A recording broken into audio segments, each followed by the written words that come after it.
Hello student, welcome to all of you in another video lecture session for income tax and law practice, BCom SEM 3. Here we are going to discuss another deduction as you seen on your screen, that is deduction in respect of contribution to certain pension funds, section 80 triple C, and then deduction in respect of contribution under central government's national pension scheme, section 80 CCD. Okay, so without wasting time, here we are going to start. The maximum deduction of rupees 1,50,000 is allowed from total gross income subject to the following condition. So as we know all that deduction under section 80C to 80U is allowed maximum rupees 1,50,000.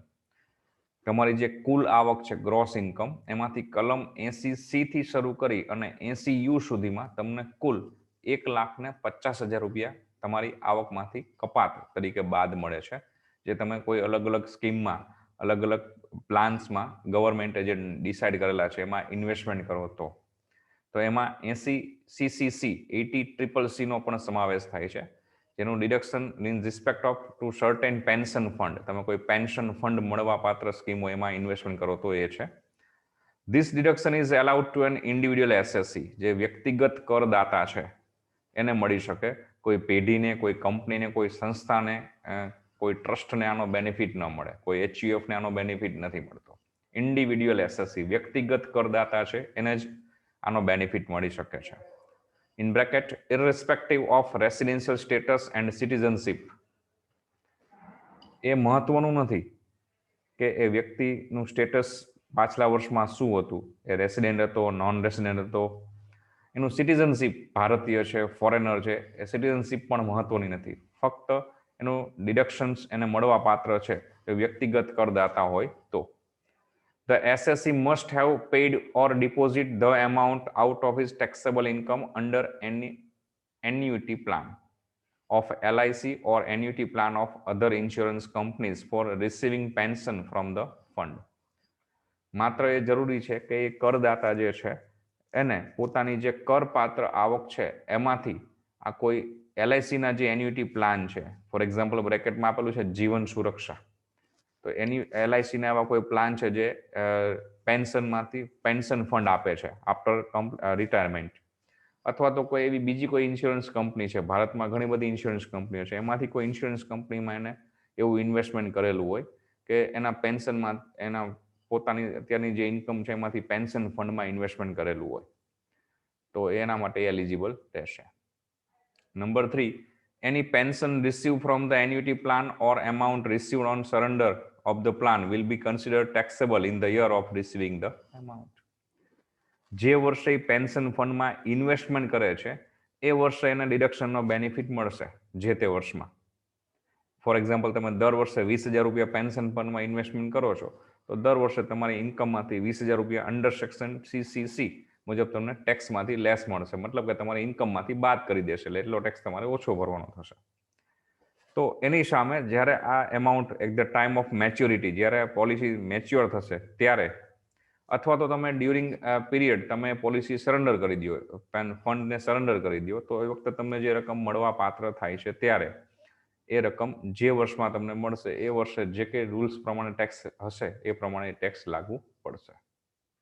એટલે કે તમારા investment વખતે તમને ટેક્સમાં benefit છે, પણ જ્યારે એ mature થાય અથવા તમે પોલિસી સરેન્ડર કરી દો, પાછી આપી દો, અને એ વખતે જે પૈસા મળે એ ટેક્સેબલ છે.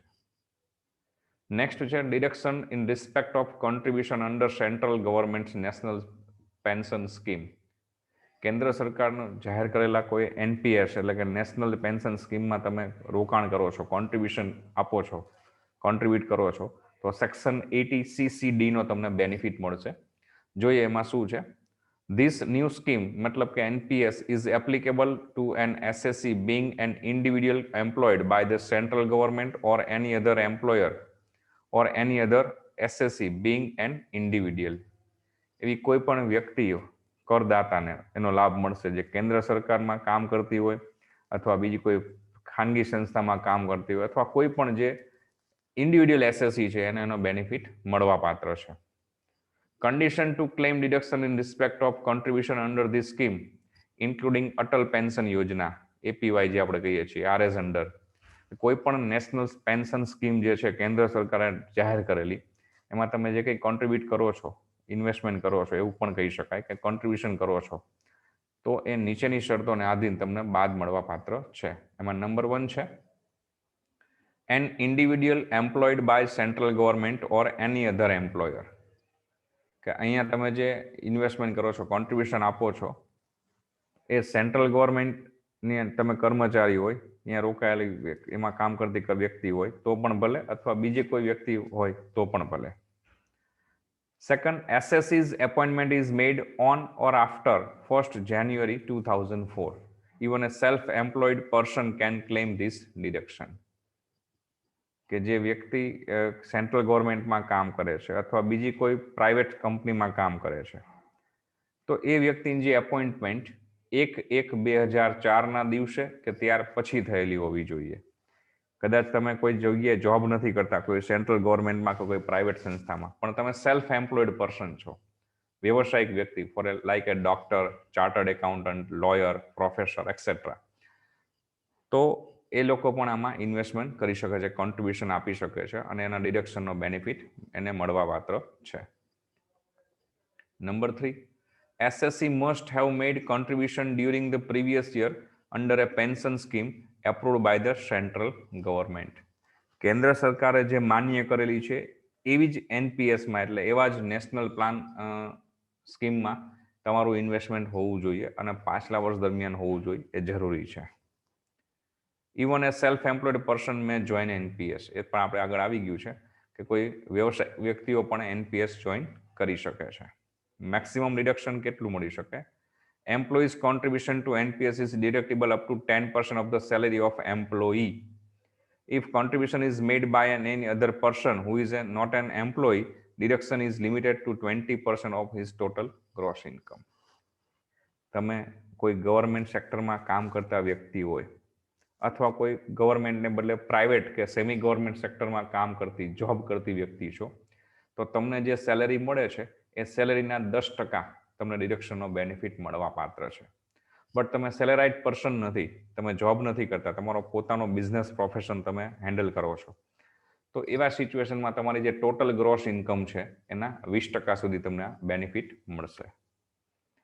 Employers contribution to NPS is also deductible up to 10% of salary of the employee.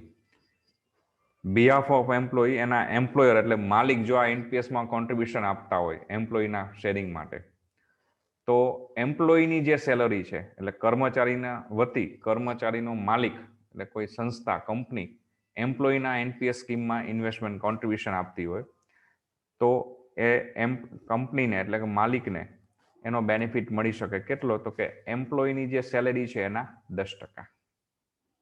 નીચે નોટ આપેલી છે. Remember that employers total contribution to NPS is income from the view point of the employee and taxable as salary income in the year of contribution.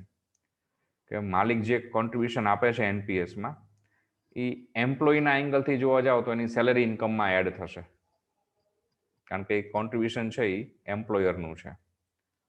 Accumulated balance of pension fund received by an SSC on retirement or early withdrawal is taxable in that year to the extent of number 1, accumulated contribution in respect of which deduction was allowed in the earlier year and total interest credited to the fund during this year. આ રકમ તમે જ્યારે invest કરો છો સીસીસીમાં જે હતું એ જ પ્રમાણે, એ વખતે પર્ટિક્યુલર જે તે વર્ષમાં તમને ડિડક્શન્સ માટે અલાઉડ છે. પણ જ્યારે મેચ્યોરિટી થશે, તમે રિટાયર થશો, ત્યારે આ પેન્શન સ્કીમની રકમ તમને બધી સાથે મળશે. અથવા તો બિફોર રિટાયરમેન્ટ તમે અર્લિયર વિડ્રોલ કરી લ્યો છો, તો એ વખતે એ રકમ ટેક્સેબલ છે. કઈ રીતે? જે કંઈ કોન્ટ્રીબ્યુશન ભેગું થયું, એકત્રિત થયું છે તમારા ફંડ એકાઉન્ટમાં, એના ઉપર તમને જે ઇન્ટરેસ્ટ મળે છે, એ ઇન્ટરેસ્ટ પ્લસ એ ફંડની જે રકમ તમને મળવા પાત્ર છે, ફંડની રકમ, બધા ઉપર તમારે ટેક્સ ભરવાનો થશે.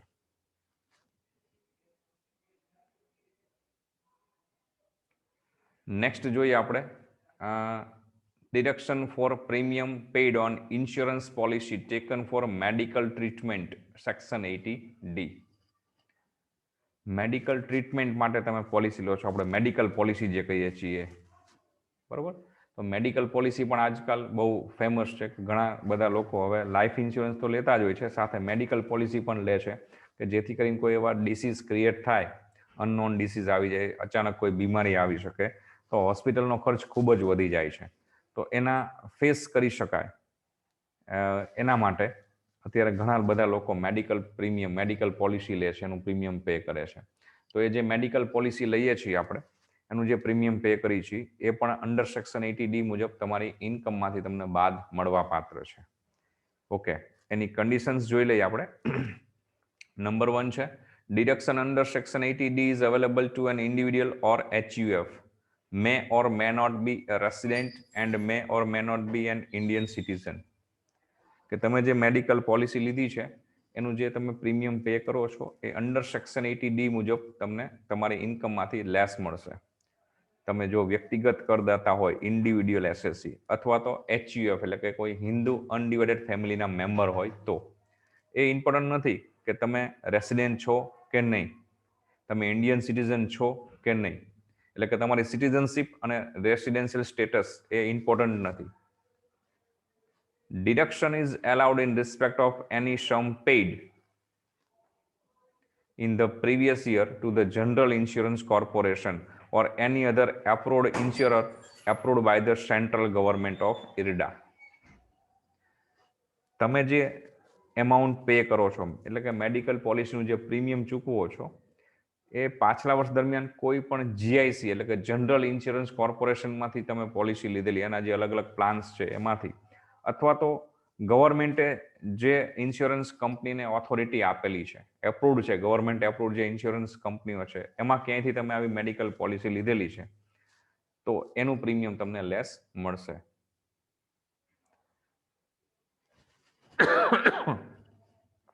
કોઈ સેન્ટ્રલ ગવર્મેન્ટની કોઈ હેલ્થ સ્કીમ છે એમાં ક્યાંય તમે ઇન્વેસ્ટમેન્ટ કરતો હોય, મતલબ કે કોન્ટ્રીબ્યુશન આપતા હોય, તો એ પણ તમને બાદ મળવા પાત્ર છે. નંબર 3 છે, it must have been paid by any mode of payment other than cash. આ જે મેડિકલ ઇન્સ્યોરન્સનું તમે પ્રીમિયમ પે કરો છો એ રોકડ સિવાય તમે ભરેલું, એટલે તમે ક્રેડિટ કાર્ડથી, ડેબિટ કાર્ડથી, ચેકથી અથવા ઓનલાઇન ટ્રાન્ઝેક્શનથી, આરટીજીએસ આપણે જે કહીએ છીએ, કોઈ પણ રીતે અધર ધેન કેશ, રોકડેથી ભરેલું ન હોવું જોઈએ, રોકડ સિવાય. In case of preventive health checkup under any notified scheme, amount is allowed to be paid by any mode including cash.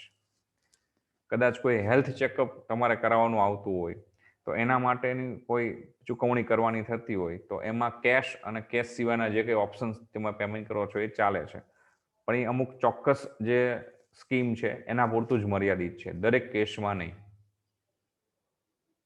Number 4, it must have been paid towards medical insurance premium on the health of the assessee himself or his family, means spouse, parent or dependent children.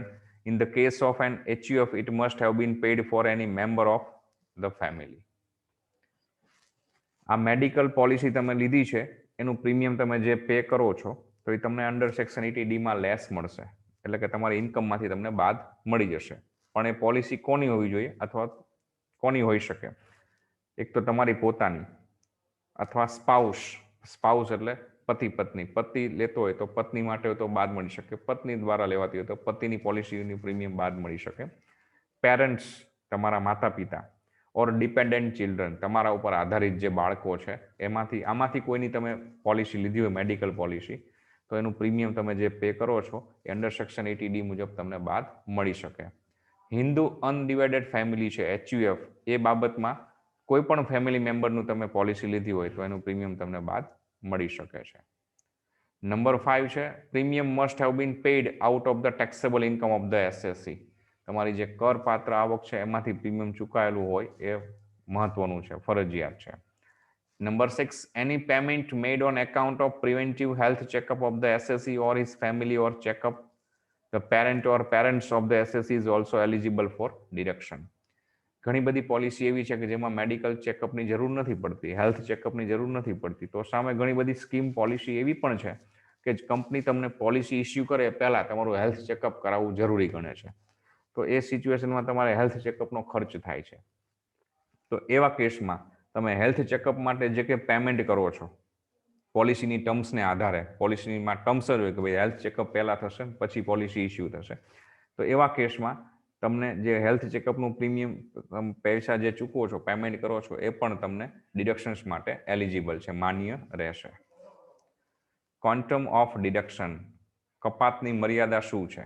Number 1, if the assessee is an individual, જો વ્યક્તિગત કરદાતા હોય તો. Number 1, premium paid on health of the SSE or his spouse or dependent children is deductible up to maximum rupees 25,000, rupees 50,000 in case of resident senior citizen. વ્યક્તિગત કરદાતા છો તમે, individual એસએસઈ છો, તો તમે જે પોલિસી લીધું છે એનું પ્રીમિયમ અથવા તમારી સ્પાઉસની પોલિસી અથવા તમારા ઉપર ડિપેન્ડન્ટ ચિલ્ડ્રનની પોલિસી છે, તો એનું પ્રીમિયમ વધુમાં વધુ વર્ષે 25,000 રૂપિયા સુધી તમે પે કરો એ તમને તમારી ઇન્કમમાંથી લેસ મળે છે. હા, તમારા પેરેન્ટ્સ માટે લીધેલી હોય કે તમારી પોતાની હોય પણ તમે સિનિયર સિટીઝનમાં આવતા એટલે કે 60 કે 60+ તમારી એજ હોય તો એ પ્રીમિયમ 50,000 સુધીનું તમને બાદ મળવા પાત્ર છે. Number 2, premium paid on the health of the parent or parents, whether dependent or not, of the SSC is also deductible up to maximum rupees 25,000, rupees 50,000 in case of parent being a resident senior citizen. તમારા parent કે parents માટે તમે જો medical policy લીધેલી હોય, એ તમારા ઉપર dependent હોય કે ન હોય, પણ તમે તમારા પેરેન્ટ્સ માટે પોલિસી લ્યો છો તો એનું પ્રીમિયમ પણ તમને વર્ષે 25,000 રૂપિયા સુધી તમારી ઇન્કમમાંથી તમને બાદ મળવા પાત્ર છે. અને જો તમારા પેરેન્ટ્સ સિનિયર સિટીઝનમાં આવતા હોય તો 25ની લિમિટ છે એ વધી અને 50,000 રૂપિયા થઈ જશે. Number 3, a yearly deduction on expense related to health checkup up to rupees 5,000 can be claimed. This limit is inclusive of the checkup of expense of all member in a family, including spouse, kids and parents, and forms part of the applicable deduction limit rupees 25,000 or rupees 50,000. આપણે હમણાં જ અગાઉ વાત થઈ કે ઘણી policy, medical policy એવી છે કે જેમાં હેલ્થ ચેકઅપની જરૂર નથી એવું લખેલું હોય છે. તમને પોલિસી દો, એનું પ્રોસિજર કમ્પ્લીટ કરો અને તમને પોલિસી ઇસ્યુ કરી દેશે. તો એની સામે ઘણી બધી પોલિસી એવી પણ છે કે જેમાં કમ્પલસરી તમારે હેલ્થ ચેકઅપ જરૂરી છે, તો એ કંપની તમને હેલ્થ ચેકઅપ માટે પ્લેસ એની જે કે નક્કી કરેલા સિટીમાં, એરિયામાં કે તમને જે કહેશે કે ભાઈ 100 પ્લેસ ઉપર જઈને તમે હેલ્થ ચેકઅપ કરાવો, એનું સર્ટી તમને ત્યાંથી ઇસ્યુ કરાવો, તો એ હેલ્થ ચેકઅપનો ખર્ચ તમારે ચૂકવવાનો થાય છે. તો એ પણ તમને પોલિસીની અંડરમાં ક્લેમ મળી શકે છે. એનો ખર્ચ વર્ષે વધુમાં વધુ 5,000 રૂપિયા સુધી બાદ મળી શકે. અને 5,000 રૂપિયામાં તમારી પોતાની પોલિસી હોય તો તમારું health checkup, spouse, children, parents, આ બધાને હેલ્થ ચેકઅપનો ખર્ચ એ 5,000માં સમાવેશ થઈ જાય છે. અને આ જે 5,000 રૂપીસ છે, પેલા 25,000ની જે લિમિટ આપણે ઉપર ડિસ્કસ કરી ગયા કે વર્ષે 25,000 રૂપિયા સુધીનું પ્રીમિયમ તમને બાદ મળે, સિનિયર સિટીઝનના કેસમાં 50,000 રૂપિયા સુધી બાદ મળે, એમાં એનો સમાવેશ થઈ ગયો છે. If the assessee is A Hindu undivided family, જો એચયુએફના મેમ્બર હોય, અત્યાર સુધી આપણે જે ડિસ્કસ કર્યું ક્વોન્ટમ ડિડક્શન એ ઇન્ડિવિડ્યુઅલ વ્યક્તિગત માટે હતું. હવે એચયુએફના મેમ્બર હોય તો premium paid on health of any member of the family is deductible up to a maximum rupees 25,000, rupees 50,000 in case of member of being a resident senior citizen. તો એચયુએફના family member હોય તો એમાં પણ એની limit 25,000 જ છે, અને senior citizen હોય તમે તો 50,000 રૂપિયા સુધીનું લિમિટ છે. The following table explain, okay, ટેબલની જોવાની જરૂર નથી, આપણને ખ્યાલ આવી જશે. તો 80D તમે મેડિકલ પોલિસી લીધેલી હોય એનું પ્રીમિયમ તમને લેસ મળે છે. એના માટે તમે ઇન્ડિવિડ્યુઅલ અથવા એચયુએફના મેમ્બર હોવા જરૂરી છે. તમારું રેસિડેન્શિયલ સ્ટેટસ કે સિટીઝનશીપ એના માટે ઇમ્પોર્ટન્ટ નથી. તમે પોલિસી છે એ ગવર્મેન્ટ એપ્રુવડ કોઈ સ્કીમમાંથી લીધેલી હોવી જરૂરી છે. જીઆઈસીમાંથી, જનરલ ઇન્સ્યોરન્સ કંપની જે છે ઇન્ડિયાની 4 મેઇન, એમાંથી અથવા તો ઇરડાએ અથવા સેન્ટ્રલ ગવર્મેન્ટે જે માન્ય આપેલું છે, જે કંઈ કંપનીને માન્યતા આપેલી છે મેડિકલ પોલિસી માટે, એમાંથી તમે કોઈ પોલિસી પરચેસ કરો તો પણ તમને એનું પ્રીમિયમ લેસ મળશે. સૌથી અગત્યનું, એ પોલિસીનું જે પ્રીમિયમ છે એ તમે રોકડમાં ચૂકવેલું ન હોવું જોઈએ. Be remember, not in cash, રોકડમાં નહીં, by cheque, by credit card, by debit card, online banking સિસ્ટમથી, કોઈ પણ રીતે, but other than cash pay કરેલું હોવું જોઈએ. હા, હેલ્થ ચેકઅપનો જે ખર્ચ છે એ અમુક ચોક્કસ શરતોને આધીન તમને રોકડમાં ચૂકવેલો હોય તો તમને બાદ મળશે, બટ પોલિસીનું જે પ્રીમિયમ છે એ કેશમાં પે કરશો તો તમને બાદ મળવા પાત્ર નથી. Okay, this is the main point. અને લાસ્ટ વન છે કે એ મેડિકલ પોલિસી તમે જે લ્યો છો એ તમારી પોતાની હોય તો પણ તમે એલિજિબલ છો, સ્પાઉસની હોય, તમારા ઉપર ડિપેન્ડન્ટ ચિલ્ડ્રન્સની હોય, તમારા પેરેન્ટ્સની હોય તો તમને મેડિકલ પોલિસીનું પ્રીમિયમ બાદ મળવા પાત્ર છે તમારી ઇન્કમમાંથી. Okay,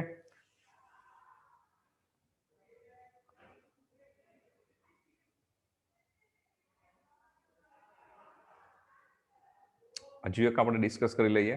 deduction in respect of interest on loan taken four higher education.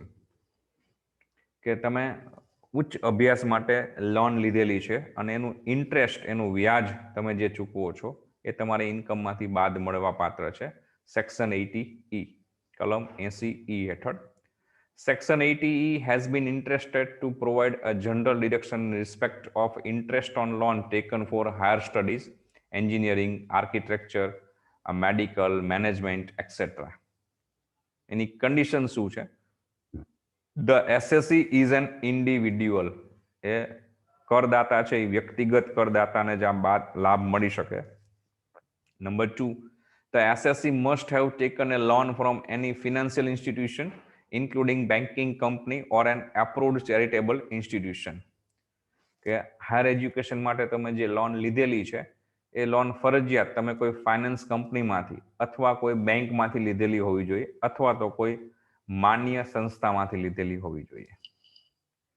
The loan must have been taken for the purpose of pursuing higher education, that is all field of studies including technology, architecture, medicine, management or postgraduate course in applied or pure science including mathematics and statistics.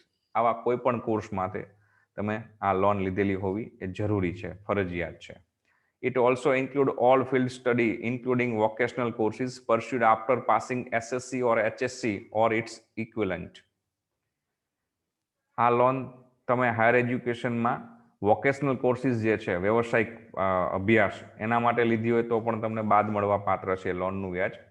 પણ એ vocational courses છે એ 10મું ધોરણ અથવા 12મું ધોરણ કે એને સમાંતર જે લેવલના કોર્સ છે એ કમ્પ્લીટ કર્યા પછી એને સમાંતરનો ડિગ્રી તમે મેળવ્યા પછીના જે વોકેશનલ કોર્સિસ છે એના માટે લોન લીધી હોય તો બાદ મળી શકે. નંબર 4 છે the loan was taken by the SSC for the purpose of his own higher education or the loan was taken for the purpose of higher education of his relative, it means spouse, child. The meaning of the term relative also include a student for the whom the SSC is the legal guardian. અહીંયા તમે જે loan higher education માટે લો છો એ loan તમારા પોતાના અભ્યાસ માટે, પોતાના ઉચ્ચ અભ્યાસ માટે અથવા સ્પાઉસ એટલે કે પતિ પત્ની, ચાઇલ્ડ એટલે કે તમારા બાળકોના ઉચ્ચ અભ્યાસ માટે લીધેલી હોવી જોઈએ, અથવા રિલેટિવ્સના મતલબમાં અહીંયા એનો પણ સમાવેશ થાય છે કે તમે કોઈ લીગલ ગાર્ડિયન હોય કોઈ સ્ટુડન્ટના તો એના માટે તમે લોન લીધી હોય તો એ પણ એનું ઇન્ટરેસ્ટ તમારી ઇન્કમમાંથી તમને લેસ મળે છે. નંબર 5 છે amount of interest is paid by the assessee during the previous year. તમે જે લોન લીધી છે એનું ઇન્ટરેસ્ટ, બી રિમેમ્બર અહીંયા તમને એનું ઇન્ટરેસ્ટ તમારી ઇન્કમમાંથી લેસ મળે છે, તો એ ઇન્ટરેસ્ટ તમે પાછલા વર્ષમાં ચૂકવેલું હોય તો જ તમને બાદ મળશે. એટલે કે અનપેડ ઇન્ટરેસ્ટ છે તો એ તમને તમારી ઇન્કમમાંથી લેસ નહીં મળે. Number 6, such interest is paid by the assessee out of his taxable income. તમે જે ઇન્ટરેસ્ટ પે કરો છો લોન ઉપરનું એ ઇન્ટરેસ્ટ તમે તમારી ટેક્સેબલ ઇન્કમમાંથી પે કરેલું હોય એવું જરૂરી છે. If the payment of interest is made out of the taxable income of the previous year, entire amount of payment of interest is to be allowed. This deduction will be allowed for a maximum period of 8 assessment year or till the interest is paid, whichever is earlier. Okay. કેટલું વ્યાજ તમને બાદ મળી શકે? તો તમે જે interest pay કરો છો લોન ઉપરનું એ ઇન્ટરેસ્ટ જો તમે તમારી ટેક્સેબલ ઇન્કમમાંથી બાદ કરેલું હશે તો જેટલું ઇન્ટરેસ્ટ તમે ચૂકવેલું છે હાયર એજ્યુકેશનની લોન માટેનું એ બધું ઇન્ટરેસ્ટ તમને પાછલા વર્ષનું બાદ મળશે, જેટલું ચૂકવો છો એટલું. ક્યાં સુધી બાદ મળી શકે? તો મેક્સિમમ 8 વર્ષ, લોન લીધા પછીના 8 વર્ષ, અથવા એ પહેલા જો તમે લોન પૂરી કરી દેતા હોય તો જ્યાં સુધી તમે લોનનું વ્યાજ ચૂકવો છો ત્યાં સુધી, બેમાંથી જે વહેલું હશે તે. 8 વર્ષથી વધુ સમયની લોન લીધી હશે તો પછી બાદ નહીં મળે. 8 વર્ષ પહેલા તમે લોન પૂરી કરી દો, 5 વર્ષમાં 6 વર્ષમાં, તો ત્યાં સુધી બાદ મળે. લોન પૂરી ન થઈ હોય તો 8 વર્ષ સુધી તમને એનું ઇન્ટરેસ્ટ તમારી ઇન્કમમાંથી બાદ મળી શકે. The deduction is allowed in computing taxable income for the year in which SSE has started paying the interest on loan and 7 immediately succeeding year or until the interest burden is paid in full, whichever is earlier. કે 8 વર્ષ ક્યારથી ગણાશે? તો તમે જે વર્ષે loan લીધી છે અને એનું ઇન્ટરેસ્ટ જ્યારે તમારે ચૂકવવાનું શરૂ થાય છે એ વર્ષ અને ત્યાર પછીના તરતના 7 વર્ષ સુધી, ટોટલ 8. જે વર્ષે તમે લોન ઇસ્યુ કરાવો છો અને એનું ઇન્ટરેસ્ટ પે કરવાનું સ્ટાર્ટ થાય છે એ વર્ષથી શરૂ કરી અને 8 વર્ષ ગણવાના છે. અથવા એ પહેલા જો તમે લોન પૂરી કરી દો તો જે વર્ષ સુધી તમે લોનનું ઇન્ટરેસ્ટ ચૂકવો છો ત્યાં સુધી. ઓકે, તો અહીંયા 80E આપણે કમ્પ્લીટ કરીએ છીએ.